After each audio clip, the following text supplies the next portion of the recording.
Good afternoon, everyone. It's my honor to be joined by Whip Catherine Clark, Caucus Chair Pete Aguilar, one of our co-chairs of the Steering and Policy Committee, Nanette Barragan, Vice Chair of the House Democratic Caucus, Ted Lieu, five-term and under Representative Stephen Horsford, and of course, the top Democrat on the Rules Committee, Ranking Member Jim McGovern from the Commonwealth of Massachusetts, which is well represented to my right. Although we're always to your left. Yeah. That would be correct. We're on day 8 of the Republican healthcare crisis, a crisis that has been visited upon the American people for months and is causing great devastation to working class America, rural America, suburban America, small town America, the heartland of America, urban America, and black and brown communities all throughout America. House Democrats are here at the Capitol on duty and ready to reopen the government and enact a spending agreement that actually meets the needs of the American people, while at the same time addresses the Republican health care crisis that is devastating the American people and is causing premiums, copays, and deductibles to go up for tens of millions of Americans because of the Republican refusal to extend the Affordable Care Act tax credits. We're asking everyday Americans from all across the country to share your story about the premium increases that you are experiencing with your member of Congress, with your United States Senator, and certainly with any of us.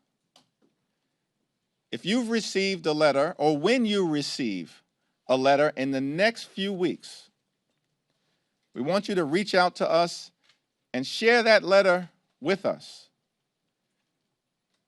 You can do it at democraticleader.house.gov/share your story.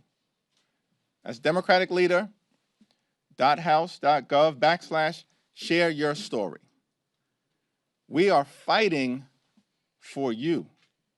We know that because of the Republican healthcare crisis and their refusal to address the Affordable Care Act tax credits that are on the brink of expiring, that millions of Americans are about to see their health care costs double, triple, or quadruple. And when you get that letter in the mail, share it with us. You can share it with us, as I indicated, and you can include a hashtag, my premium went up. My premium went up. And it's going up because of the continued Republican refusal to extend the Affordable Care Act tax credits. It's my honor to yield to our Democratic whip, Catherine Clark.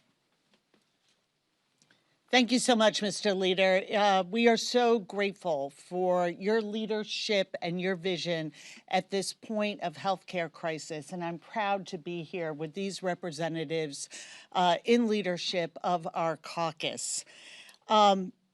Here's the terrible thing about the position that the Republicans have backed themselves into with healthcare. It hurts everyone. And this isn't about red states or blue states. These premium hikes, these cuts, are going to make healthcare more expensive and harder to obtain for every American. We had a hearing today in the Capitol, and we were joined by a 29-year-old woman, Mariah Plant from West Virginia. And she told us about her family's struggle. She is the full-time caretaker for her brother, Matt, who suffers a lot of disabilities and needs to be home and be on Medicaid. And without that support, she doesn't know how she would be able to provide for her brother. She also runs a small business and receives a tax credit so that she can afford health insurance under the ACA. So she is looking at potentially a cut to Medicaid that jeopardizes her ability to care for her loved one and her family, and in the immediate future, a steep rise in premiums and no ability for her to make that up. Her budget simply doesn't stretch that far. Like most Americans, she doesn't have that extra hundreds of dollars lying around a month to be able to afford health care. And that was the story from West Virginia. And as I look in my district, as premium notices are coming out, a couple in Massachusetts that makes $88,000 a year is looking at having their premium doubled. If we go to Speaker Johnson's hometown of Benton, Louisiana, that same couple making $88,000 will see a tripling of their premium, 3 times. That could be around $23,000 a year for that couple to pay. People can't afford that. 60% of families in this country cannot meet the basics, cannot afford the basics for their family. And these sort of dramatic jumps in premiums are what is going to pull them under. So here we are, and we implore the Republican Party, go talk to your neighbors and hear their anxieties about what's happening to their health care, what's happening in your shutdown you're imposing on them, and get on a plane and come back to Washington and get to work in reopening this government and protecting health care and the American worker. And with that, I am proud to yield to the chairman of our caucus, Pete Aguilar. Thank you, Whip Clark, and thank you, Leader Jeffries, for convening us here, for your strength in asking House Democrats to be here, to be present, to be here at work. This is day 8 of the Republican-led shutdown. It's the second week that House Republicans have refused to call us back to the House, the last session day being, I believe, September 19th. Rather than tackling the most pressing issues facing our nation, including the rising costs of healthcare, Republicans are running from their responsibilities. By failing to negotiate with Democrats to extend the Affordable Care Act tax credits, Republicans are guaranteeing that they are exacerbating this healthcare crisis. Take, for example, Iowa's 1st Congressional District, represented by Congresswoman Mariannette Miller Meeks. This, by the way, is the same member who said she'll hold town halls when hell freezes over just this week. A 60-year-old couple earning $82,000 a year will see their annual premiums rise by 200%, $13,000 a year. Or another example, Republican Congressman Gabe Evans, Colorado District, a family of 4 earning just $64,000 a year will see their premiums increase 195%, or $2,500 a year. Think about that. Americans are already struggling with the affordability crisis, and they are being jammed with this healthcare crisis, all at the hands of Speaker Johnson and his Republican colleagues. And they're lying, claiming that they're the ones working around the clock to fix this healthcare, to help fix healthcare. If that's true, where are they? Where are they? While Democrats are here trying to solve this crisis that they created with their big ugly bill, the American people are smart enough to know that who is responsible for their healthcare costs going up. I hope that Republicans will wake up, that they'll do the right thing, and that they'll work with us to keep healthcare costs down. Turn it back over to Leader Jeffries. Thank you, Chairman Aguilar. We've also been joined by Susan Del Bene, the chair of the Democratic Congressional Campaign Committee. Questions? Thank you so much. As you pointed out, premiums are soon set to rise dramatically, yet Obamacare requires COVID-era funding just to keep healthcare costs down. Doesn't this prove Obamacare was ultimately a failed policy fix for healthcare? And how can Democrats be trusted to fix healthcare when Obamacare was ultimately the solution? The overwhelming majority of the American people, including Republicans, support the Affordable Care Act because it's a vital part of providing health insurance coverage to working class Americans, middle class Americans, and everyday Americans.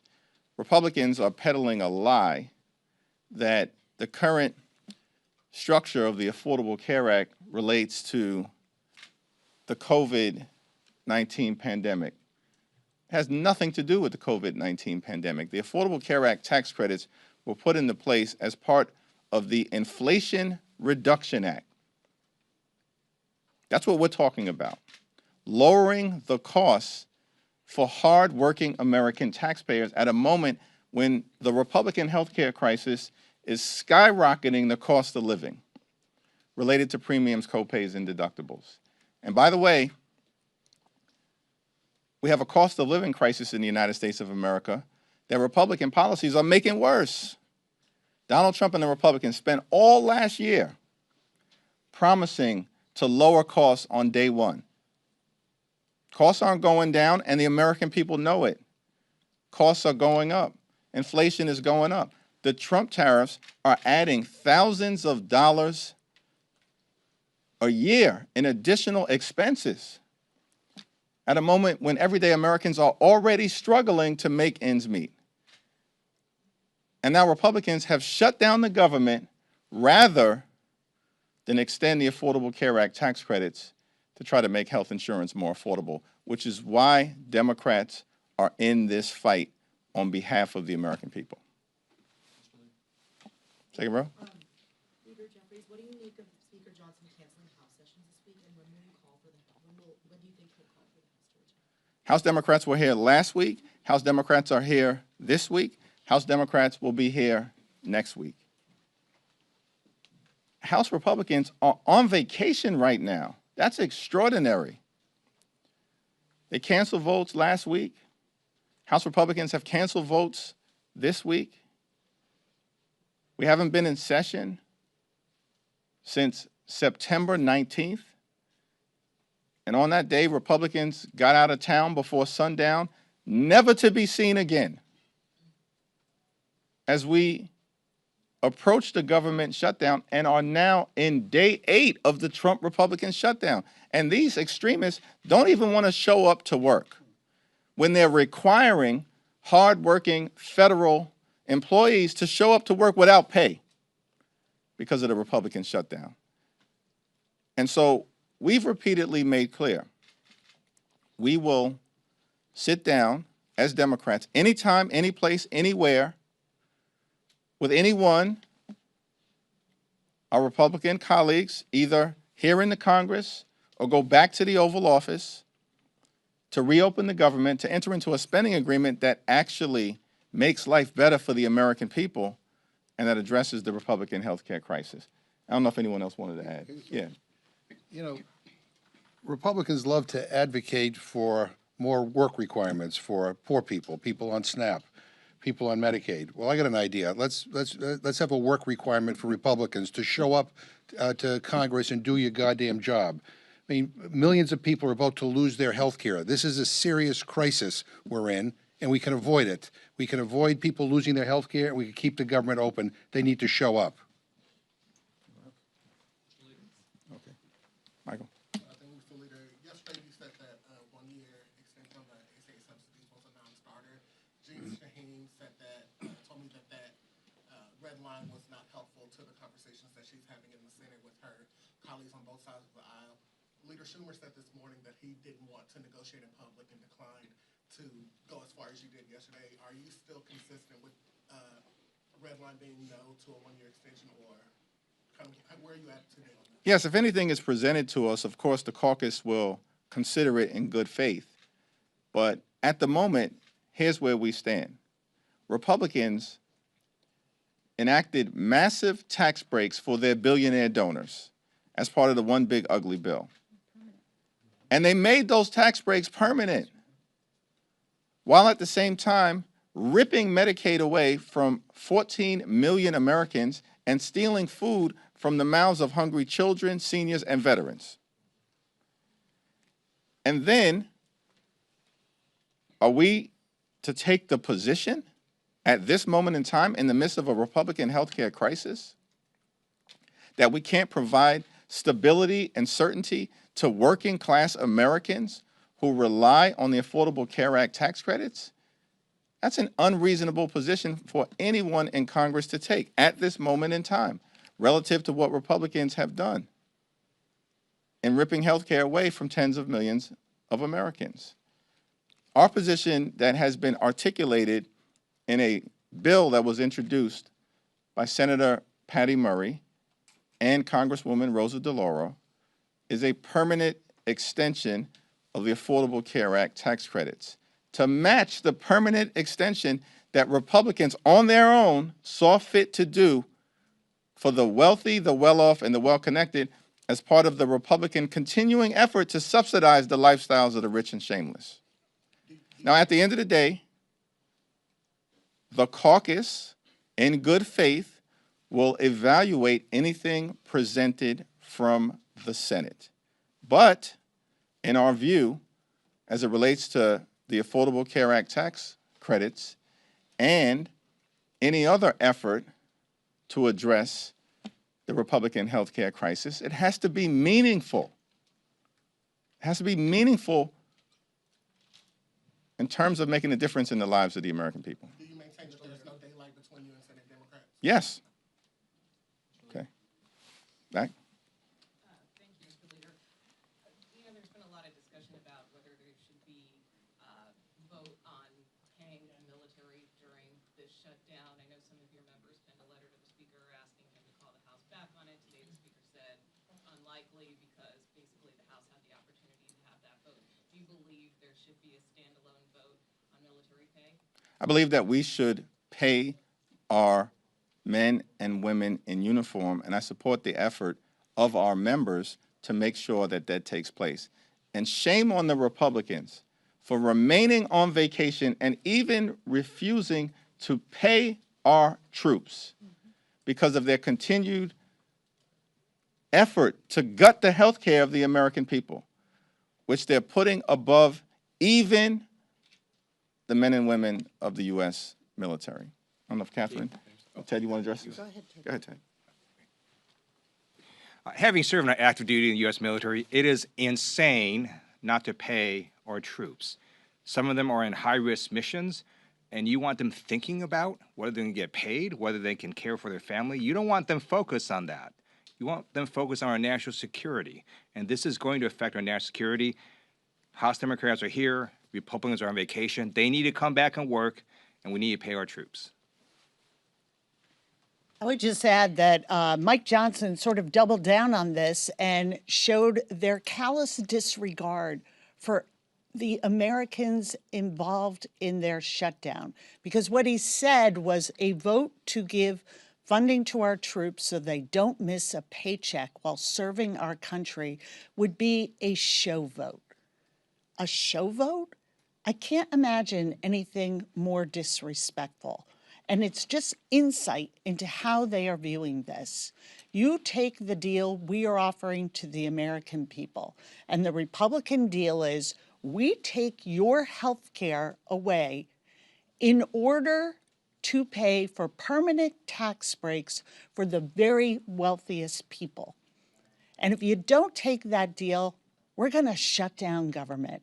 And we're not even going to come to work while we are telling hardworking Americans who serve the public, you've got to go to work and not get paid. But us, we'll get paid and not show up for work.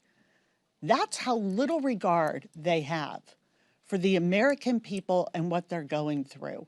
And this entire system and this entire shutdown is based on their allegiance to the very wealthy.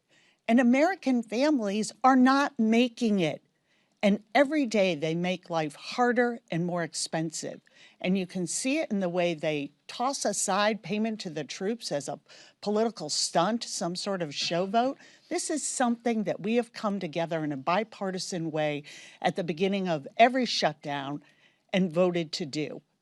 That is what we do when we are in these terrible situations of a government shutdown. And the fact that they don't do it tells you exactly how they regard our troops and the American people.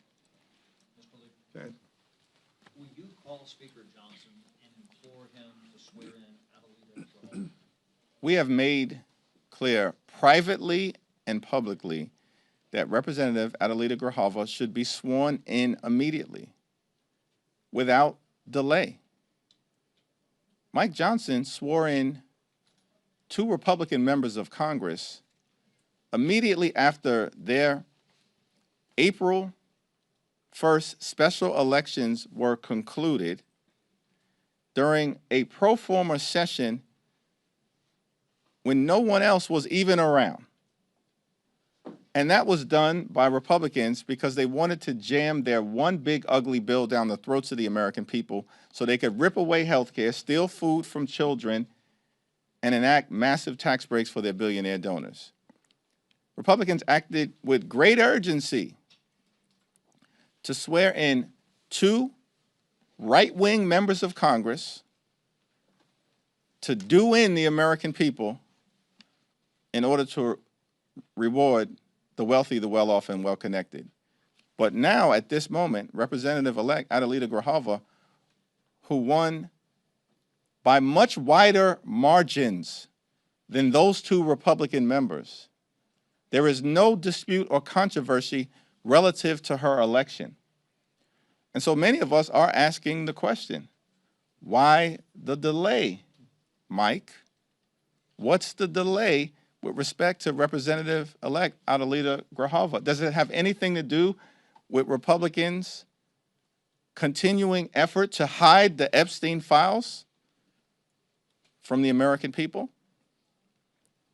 Inquiring minds want to know. Thanks. 3rd row. You? Yeah. Sorry. I got that right? 3rd row. All right. This is actually for Whip Clark Okay. to address this, and Yeah. Leader Jeffries, feel free to as well. Just curious what steps you're taking right now to make sure that back pay for federal furloughed workers is guaranteed under the 2019 law. We have already taken the steps necessary because, as you pointed out, that is the law that Speaker Johnson voted for. So we know what the law says, and we know that we cannot continue to stand by when the President of the United States says, you know what we're going to do? We're going to continue to make an already painful shutdown even more painful, sort of on the theory that, until morale improves, the beatings will continue on the American people. And it's all about harming workers.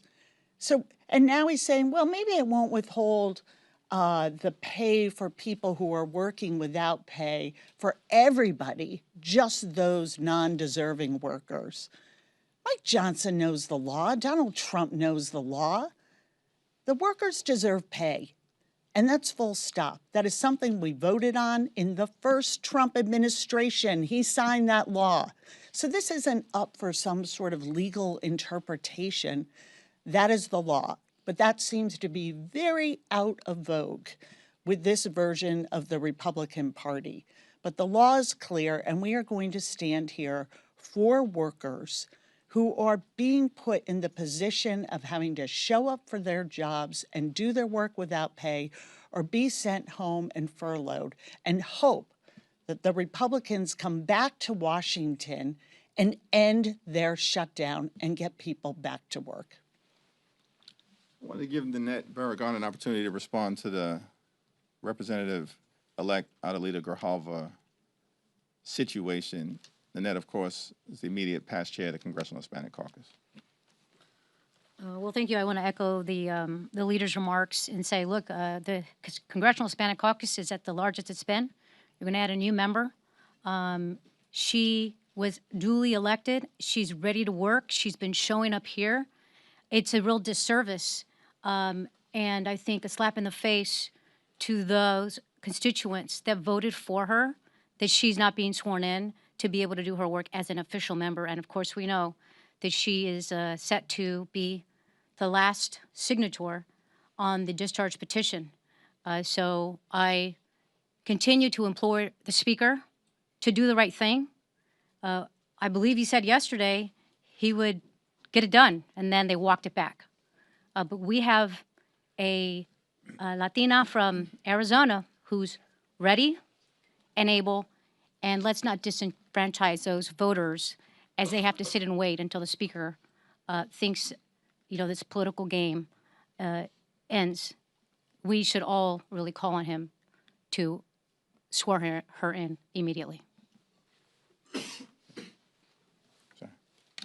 Thank you, Leader. A follow-up on a question that was asked before. We talk about how these subsidies are needed to keep premiums low, and I think there's a question in a lot of people's minds that if these subsidies are truly needed to keep those premiums at that level, does that signal that there are reforms needed to the ACA to lower premiums in general? It's incredibly important to make sure that we extend the Affordable Care Act tax credits for working class Americans, middle class Americans, and everyday Americans. People like Mariah Plant, who we heard from earlier today. She's a 29-year-old from a rural part of West Virginia, a state that Donald Trump won by 41 points. Mariah is a small business owner who gets her health care through the Affordable Care Act, and that's made affordable by the tax credits.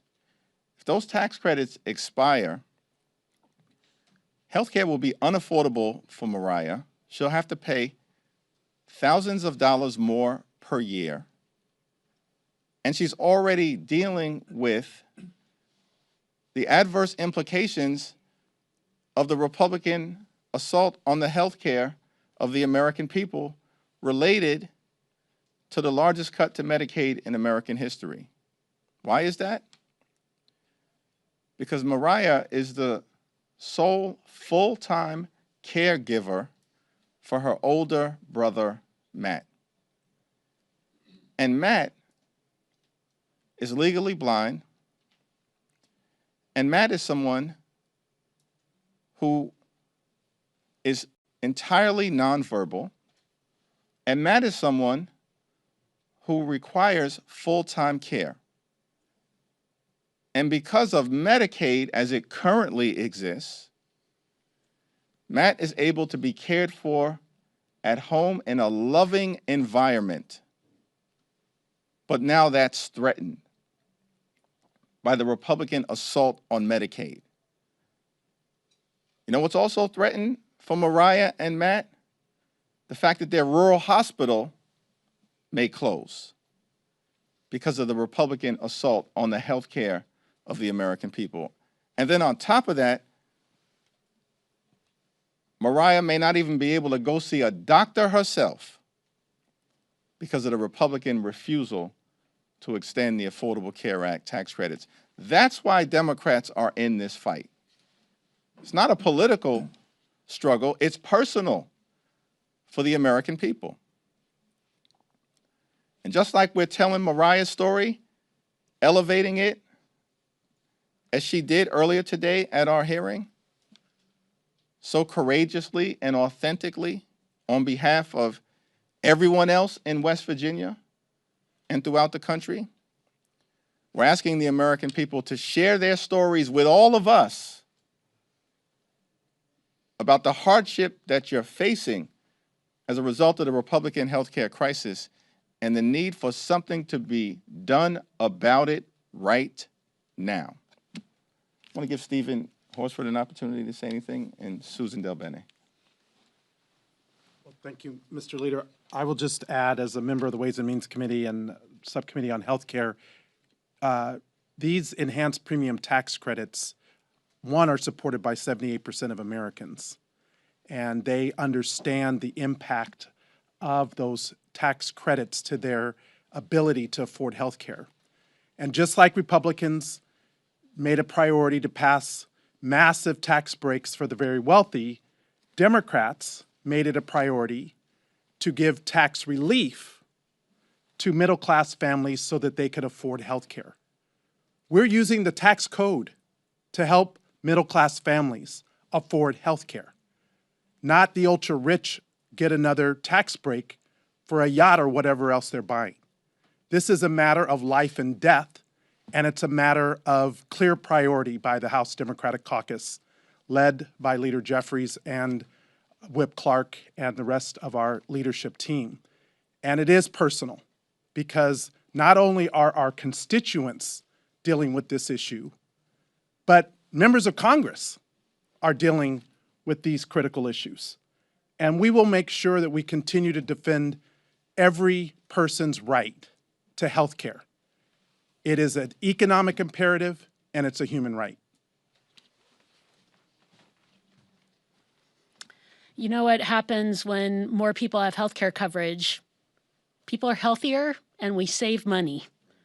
I think it's really important to think about the fact that when we have these tax credits in place, that actually saves us money. Cutting the tax credits means more and more people aren't going to have health care, more and more people going to the ER, more and more uncompensated care that others have to pick up the cost for, raising prices on everyone, not just folks on the exchange, raising prices on everyone. Our healthcare system is challenged. We see more rural hospitals, more services in hospitals closed, more folks, more staff being let go. It's a spiral. So not only because of the incredible stories like Mariah that the leader was just talking about, but also from a fiscal standpoint,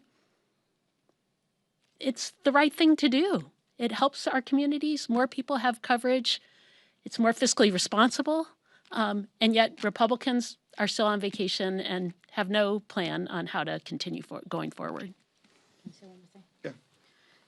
I just want to say, look, I sit on Energy and Commerce. I sit on the committee that does everything on healthcare.